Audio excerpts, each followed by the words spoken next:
Hi everyone, Piers Bolger here, the Chief Investment Officer at Viridian.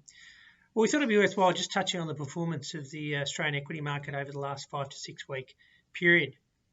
Since touching its low point back in the 23rd of March, the equity market's been up over 20% through to the end of April. And we just thought it'd be worthwhile just sort of thinking about the context of that recent performance and technically moving back into a bull phase, and whether or not we think that that's sustainable, and whether or not we think the market is likely to move higher from here in the short to medium term.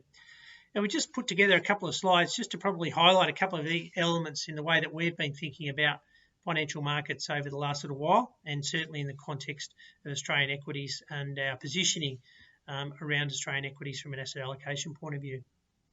First chart here just shows the performance of each of the sectors as well as the broader market, as I said, from the 23rd of March all the way through to the 30th of April. So as you can see, over that 5-week period, the market was up over 20%, and parts of the market were well above 30%. IT sector was up over 50% over that ensuing period. So a very solid bounce in the performance of the equity market over that 5 to 6 week period.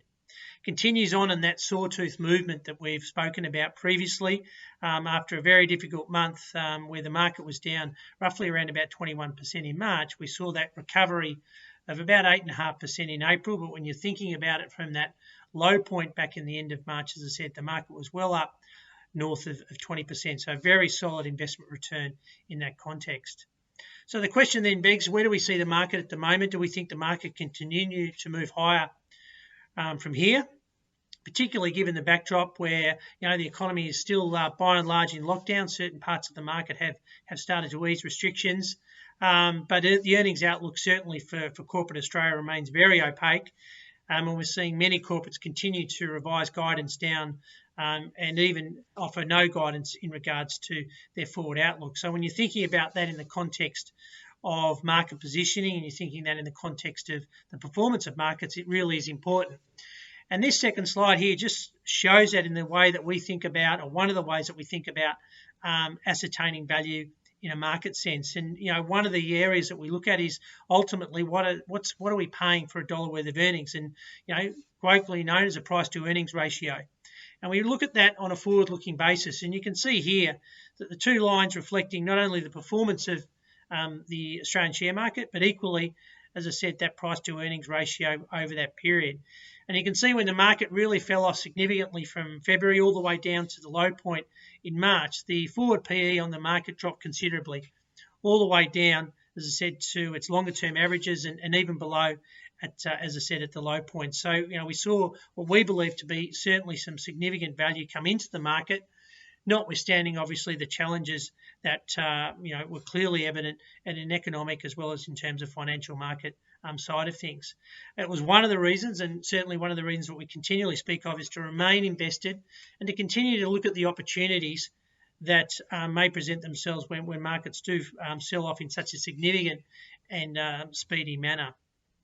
But as we've seen over the last 5 to 6 week period, as I said, the market's rallied up over 20%, as we've spoken about.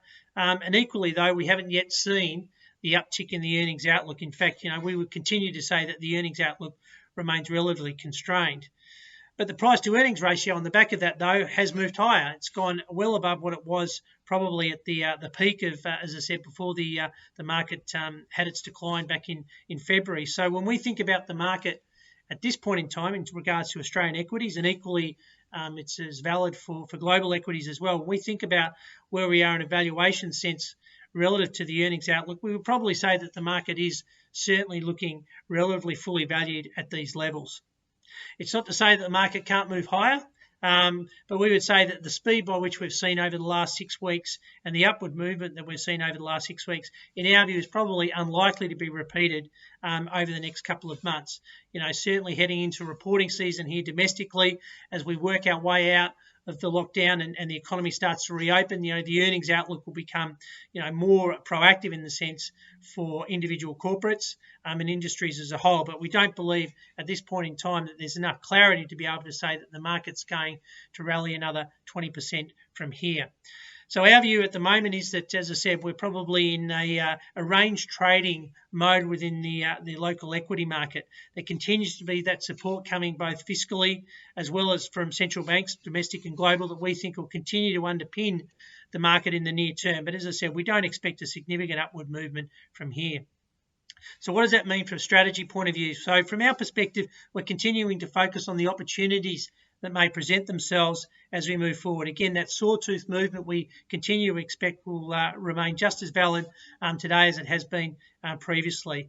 But we do think that we've probably seen the worst of the lows as we speak here today, and certainly if the economy can continue to reopen over the next 3 to 6 months and beyond, we think that'll clearly be positive, not only for the earnings outlook for corporate Australia, but ultimately for the share prices that reflect that.